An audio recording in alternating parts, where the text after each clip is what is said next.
Hi, everyone, and thank you for joining us this afternoon. My name is Lauren Miller, and I'm the festival producer of the Houston Fringe Festival's 13th season, a program of the Pilot Dance Project. Welcome to day 5 of Houston Fringe Festival. This year, we are digital to ensure that our artists and patrons remain safe during this pandemic. To create our digital festival, we filmed short works at the Match Theater and are presenting them to you through Zoom and Facebook Live free of charge. On behalf of our festival director, Adam Castaneda, I would like to thank the board of directors for their support in all of the Pilot Dance Project's programming. The 2020 program is made possible by support from the Texas Commission on the Arts and DanceSource Houston's Groundwork grants. For those of you craving an in-person performance, I'd like to remind everyone that our closing night event, Anything Goes, will be a socially distanced live showcase held at the newly constructed Pet Outdoor Theater in the Heights. There's a link below in the comments, and you can purchase tickets also at houstonfrenchfestival.org under the events tab. Today, we are going to be streaming 2 performances. The first that will be a 15-minute piece titled Solo for Double Bass by Houston bassist and composer Thomas Helton. He is a multifaceted improviser and skilled interpreter of contemporary bass repertoire. Equally adept at playing jazz, classical, experimental, and avant-garde music, Helton continues to push and redefine the possibilities of his instrument by embracing extended performance techniques and new compositional forms. The second piece, titled Farewell, will be performed by Relative Dissonance, a collective of like-minded musicians and composers. The goal with Relative Dissonance is to create, share, and present new concepts. And now, Houston Fringe Festival is proud to introduce Thomas Helton and Relative Dissonance. Please enjoy the performance and stay tuned after for an artist discussion.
everyone. That was Thomas Helton performing solo for double bass and Relative Dissonance performing Farewell.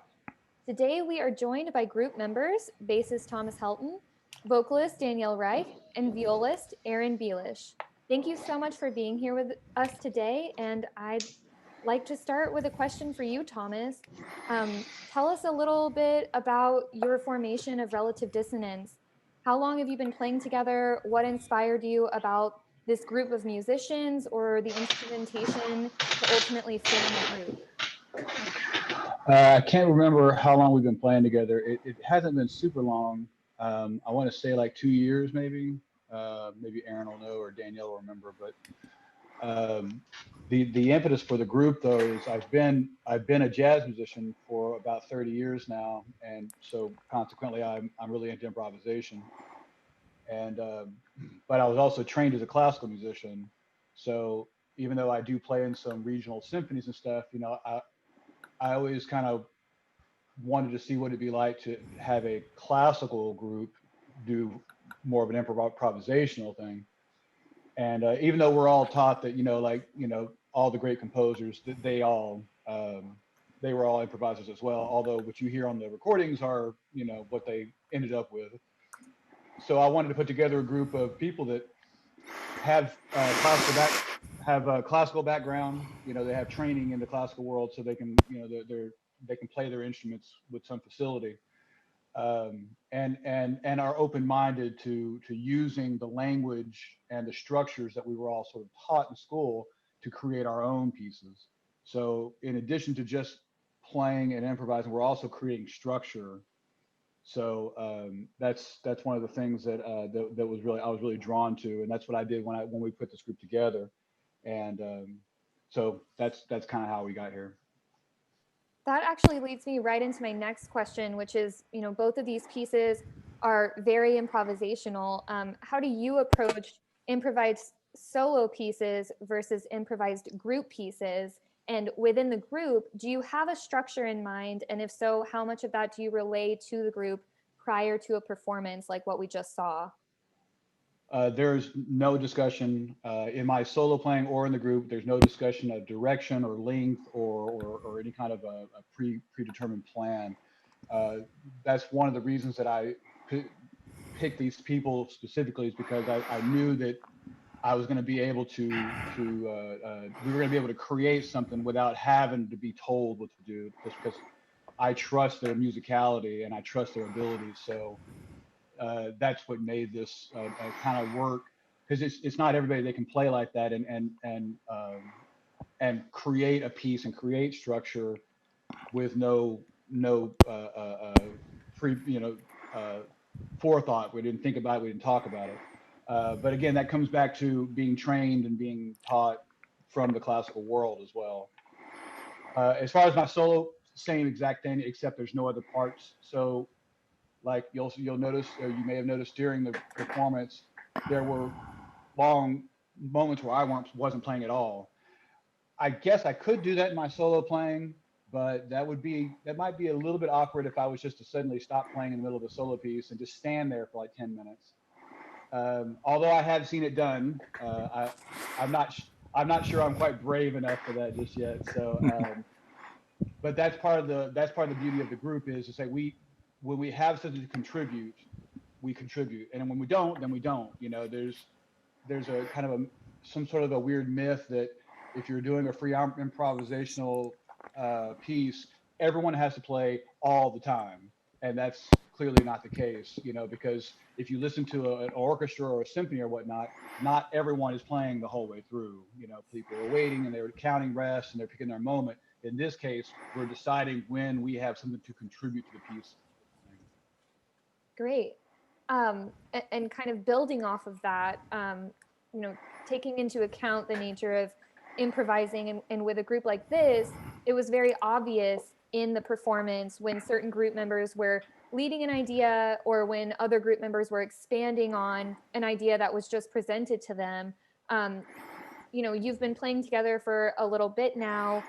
Who in the group it kind of leads those decisions? How has the chemistry of the group members influenced the ease in switching back and forth, or has it at all? no one no one makes the choice. We're all inspired and drawn to what Eric Bales is playing, and if someone creates an idea or a sound or something that ever that seems like a lead or a melody or a harmony or whatever it is, if it's a very democratic it's a very democratic situation where it's like it just nobody's in charge. I mean, there were times that Danny took the lead with the bass clarinet. There were times that Hsin-Jung would take the lead with the piano, and she would make some sort of an idea. And 9 times out of 10, what happened is, and this is what I talk about when I talk about training. It's like if you hear something that you want that you think is maybe the next part of this piece, you know how to back off what you're playing, or you know how to add it to what they're playing. Like you understand how to do that using all the different techniques that we've been taught. So at times when somebody would like come in with a very firm idea, I would like, okay, is what I'm doing contributing or is it not? Is it contributing in a way that it needs to be louder or softer? Does it need to be more articulated? Or do I need to just back off until it's just this thing? And that's kind of the decisions we're constantly making throughout the whole piece. Great. Danielle, Aaron, do either of you have anything to add to that? Yeah, I just I want to say first of all that I'm really honored that Thomas asked me to play in this group, because this is kind of a very interesting group, because it's a synthesis of it's kind of what Thomas was referring to. It's a synthesis of uh, sort of paths of we're all classically trained, but also what we do. An awful lot of classical players wouldn't be interested, or would. I know a few of them would, which would be terrified at the prospect of doing it. An awful lot of colleagues that I know, they want to know what to play, when to play, and how to play it, and they're fine with that. And this is a group that activates both elements of improvisation and analytical thinking. And I can only reinforce what Thomas said. We're thinking structurally, but we're also thinking structurally with regards to what's been given to us by the other members of the group, and what can I do with what I've been given, which is kind of to me, it's a really wonderful experience to do that sort of thing. Danielle, did you have anything to add? I feel like they've probably covered it all already. I would say that I came into experimenting with free improvisation through Thomas, and I had never seen or heard that prior. I have an opera degree, and then I was singing jazz. So the jazz got me away from, as Aaron was saying, away from the page. So I started to relax, and I have my own voice here. It's not exclusively what's written. The first time I heard free improvisation, I didn't expect to hear what I heard, which was fully structured, nuanced composition as much as you would hear in a classical piece. And it's very exciting to work with these musicians and hear the structure unfold. Like there was a moment when Danny and Aaron were playing together. It was just such a clear and beautiful duet that they were making. I had nothing to say there. I just enjoyed listening to it. And then other set points where my voice gets to join theirs. It's just a wonderful thing to be a part of. Building off of that a little bit, I'm a vocalist as well. And so hearing you perform this live at Match was just such a cool experience. And a question that I kind of couldn't let go of was, what is it like to have that sense of kind of letting go of the normal structures that we as vocalists have to adhere to in something like jazz or classical? Do you feel a sense of freedom there? There's freedom and there's terror, because you're totally jumping off a diving board. You're up. There's no cues. It's all listening, and it's trusting the musicians you're working with and trusting yourself to hear the moment when you have an opportunity to participate and contribute something, have something to say. But yeah, it's very freeing, and I always leave exhilarated. When I start, there's a little more fear, anxiety, like, oh, am I going to hear it this time? And you do. So I'm wondering if the rest of you feel that as well when you're starting this piece, because in the piece we clearly hear that it kind of starts slowly and then builds and the texture gets thicker. Do you as instrumentalists have the same experience that Danielle just expressed? Um, I think that, yeah, there's moments of, okay, for me, there's moments of, okay, we're starting it out, we're taking a look at somebody's given me something, and here what are we going to do with this? But the other interesting component is, I played in a lot of different classical settings with a lot of different performers, but this is the most active listening that I've ever done in my life, because not only am I figuring out what the other people have said to me, and then what can I do with it. So it's kind of like, and I always relate this to visual art. It's like you're drawing something, and you're if you're really in the moment of drawing out a figure or a human body or something like that, you're too busy in the process to. I at least for me, I get really into the process really quickly, and the fear goes away. It goes away right away because I've got so many questions that I can answer with the instrument, so many moments in time, and it's all really a wonderful set of choices that you've been given, and because it's an entirely it's the process is all encompassing. It's like taking a dive into the deep end of the pool, and you just got to enjoy it. You got to enjoy the swim, and you got to enjoy the dive. So I don't know if that helps explain it. But the moment of terror, yes, there is a moment of terror. There is a moment of complete fear. But the other thing too is where I know the terror comes from my experience as a classical musician, being told that what you've done was wrong. You know, you played the G sharp over there, and it should be a G natural. This doesn't occur this way, because if somebody presents something to me, I go, oh, that's really interesting. That's a really neat line. And when we've done our sort of practice sessions, you know, it depends upon who's starting out with what energy that they provide at the beginning that's going to set the tone for the rest of the piece.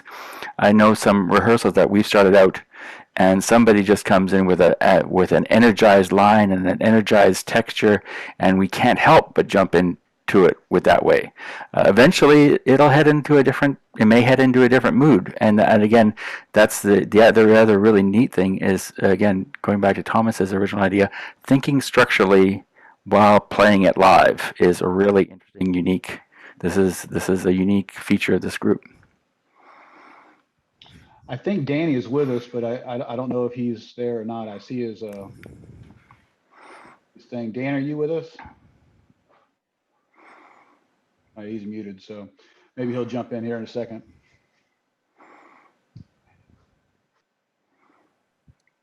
So while we're waiting on him, I've prompted him to unmute, so please feel free, Danny, if you are with us. I was thinking about this idea that you just brought up, Aaron, about, you know, starting off with a tone and going from there. Knowing this piece that we just heard is titled Farewell, you know, how did the name of that come into play? Because knowing everything that's going on right now, and I know I heard you guys at Match say that you all hadn't been together and played together in a while, especially not in a theater. Did that come into play at all with the title and the tone that was set during the recording day? I believe I titled it. Aaron? Okay. You know, why don't you start out with it, because I have an interesting, but I'm really interested. I'm interested in why you titled it that way, but I kind of know. But you know, like I say, start out. Well, it's really we had another member that recently moved, and then not long after that, another one of our members, the pianist, moved. Although I titled it specifically for our percussionist who moved out of town, James Metcalf, and he always brought such beautiful energy to the group. You know, I mean, every time we got together, he was, I feel like by far probably the most positive person ever. You know. And he was my drum instructor in college, and that's how I knew him. He was actually my drum and teacher. So, but I didn't find out till much later that he was into improvisation until he and I spoke about it. I mean, 20 something years after we'd even seen each other. He had mentioned that he was into it too, and he played some things that he had done. And so whenever I was looking for someone to play percussion in this, you know, I wanted somebody that was going to play not a drum kit. I wanted somebody that was going to bring like a percussion, like if you're in a pit, you know, and you're going to have a percussion kit. Now, obviously, in a perfect world, you'd have timpani and xylophone and whatnot, but that's, you know, to own those instruments is bad enough. To schlep them around from gig to gig is not. So he would bring small little mini setups, and he would bring so much beautiful color to all of our things. And he was always ready to just jump right in. Like, he was never hesitant. Some of us are like, well, we're not really sure what to do, but he and I'd say Hsin-Jung were never shy about just jumping in and doing something. So That's great.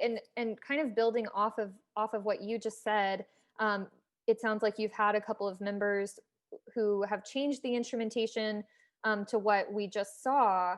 And this sounds like a group that's, you know, kind of always in constant change, which I think really plays off of the whole meaning behind relative dissonance. But how do you feel, each of you respectively, how do you feel that your personal instrumentation affects the texture of the group on any given performance or piece?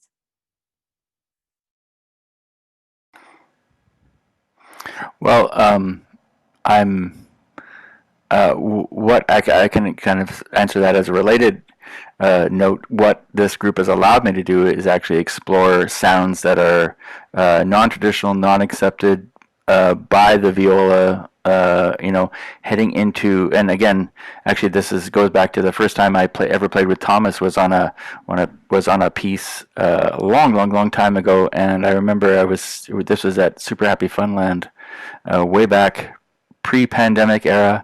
We're gonna have like name things pre and post-pandemic eras here, but pre-pandemic era, we were playing a piece that was written and created by a friend of ours by the name of Paul Connolly, and we had 3 nights, and it was very similar in structure in terms of being given material, but also improvising and free associating off of it.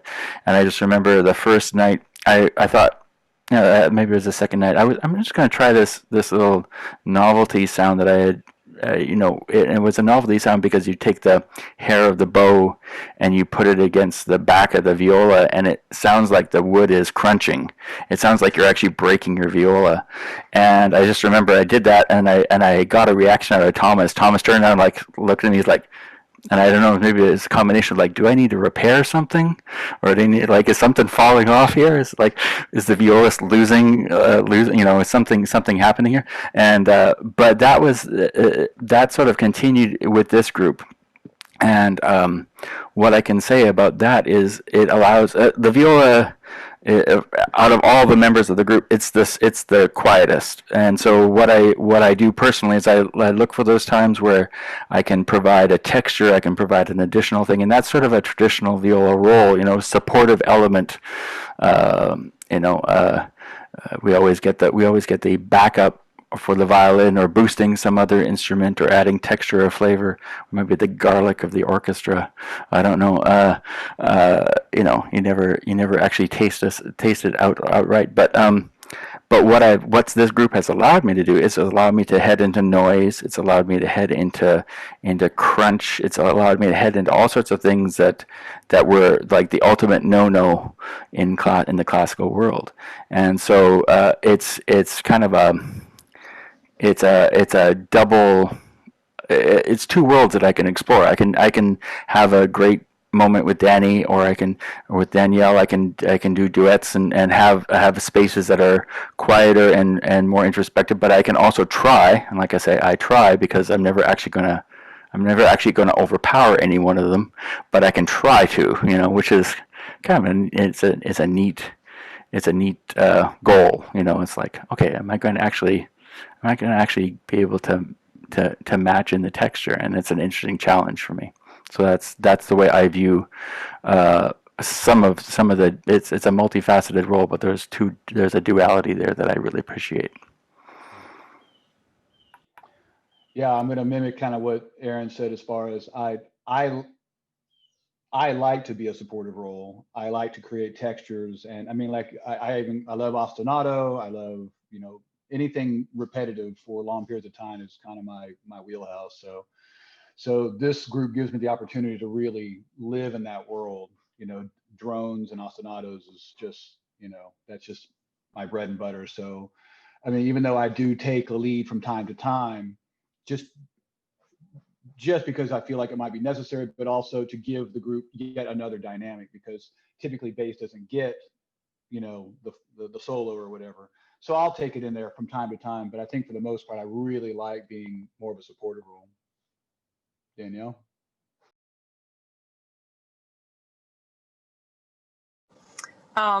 Yeah, for me, I think as a vocalist, I have an opportunity to provide a lot of drama and to explore a lot of drama. I've really enjoyed the intermingling of the voices of Danny and Aaron and myself. All of that because we can exist in a pretty similar range, especially Aaron, and like there was several moments like that in Farewell where we're just maybe a semitone apart, or and getting to play around with those textures and timbres is really lovely.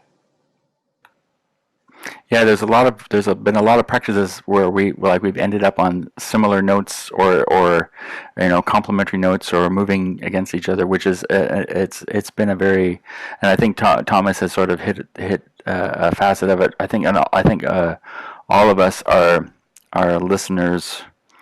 We're listeners first, and then we perform when necessary. I enjoy some of the moments that I like the most is actually when I dropped out and I'm listening to what I've just finished creating something. And I'm listening to what's the new environment now. That's what I really appreciate about this group. Knowing, that you all are playing off of each other and this is very heavily improv, and you're listening to your colleagues create new ideas and new experiences on stage together. How do you feel like this affects the rest of your playing outside of Relative Dissonance? And Aaron, I know that you're also a visual artist. Do you feel like, or do any of you feel like this kind of helps you release creativity in any way, or bring new fresh insights to other projects that you may be working on?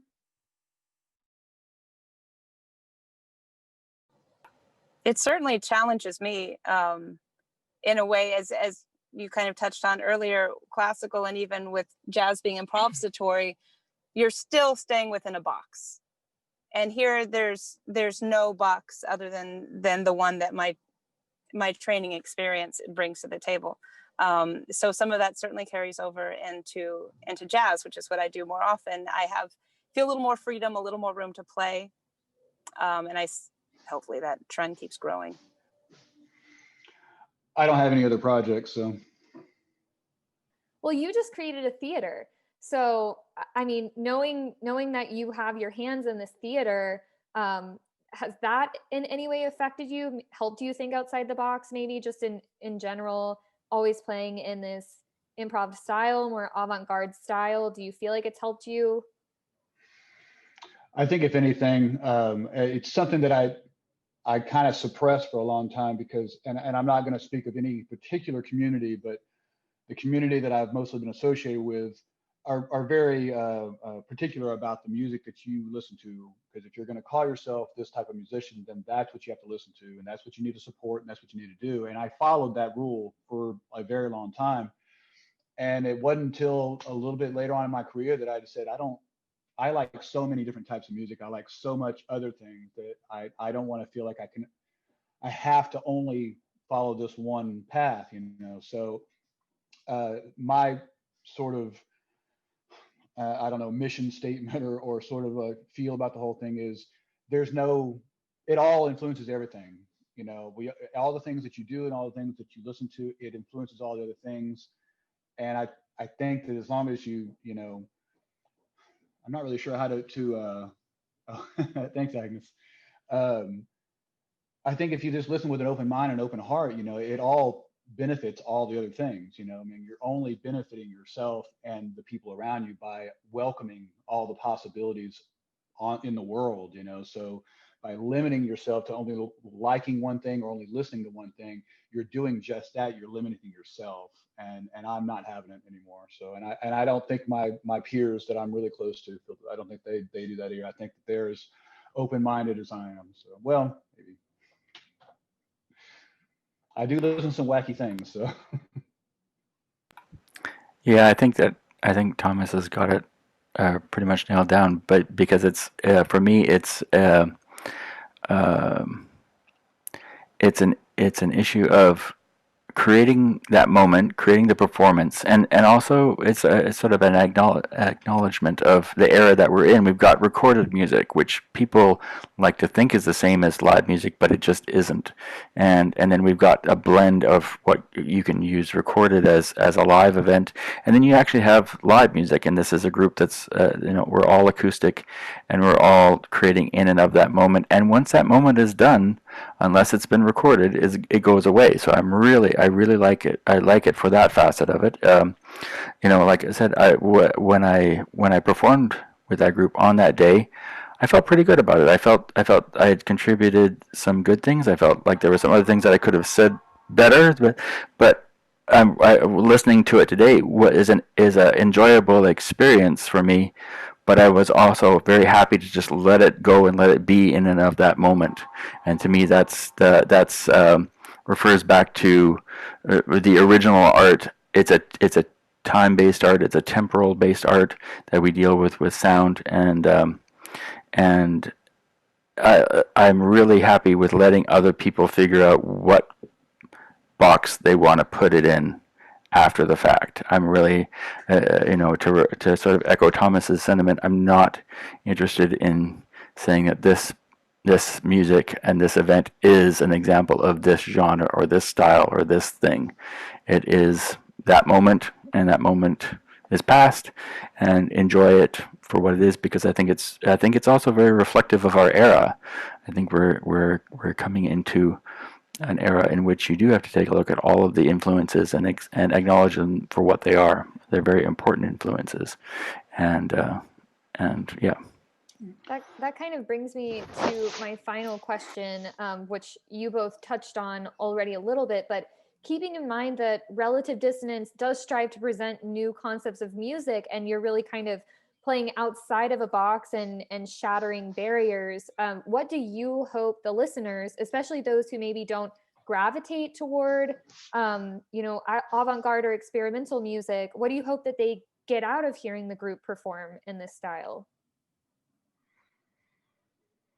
I just want to say one thing about something Aaron said real quick, and it's kind of like he had said that he wished he'd done some things differently, and I mirror that as well. There are some things I wish I'd done differently, but I'm thinking about a quote that I heard recently that really struck me, and it makes me think about perfection and the way that we always strive for perfection in music.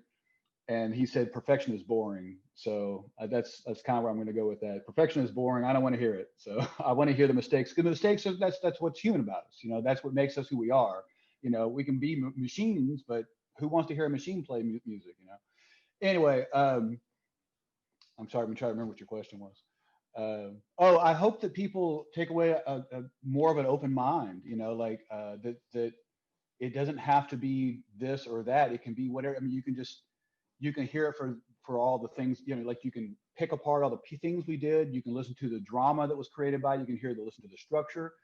You can listen to the chord progression. You can listen to whatever you want. But I always think that if it affects you in some way, if it has some emotional effect on you, and that could be anything from love to hate, all the things in between, then we've done our job. That's as long as you're moved by it in some capacity, then I'm proud of what we've done. So. Great. Does anyone else want to weigh in on that? I thought that was a great ending spot there. Yeah, I have nothing to add to that. That was Seconded. Sounds good to me. Great. Well, thank you so much for joining us today. We appreciate you being here. We were really, really excited to host you at Fringe Festival, and hopefully we can see everyone again at live performances. I'm going to do a last shameless plug for Pet Outdoor Theater. Please go and check out their Facebook page.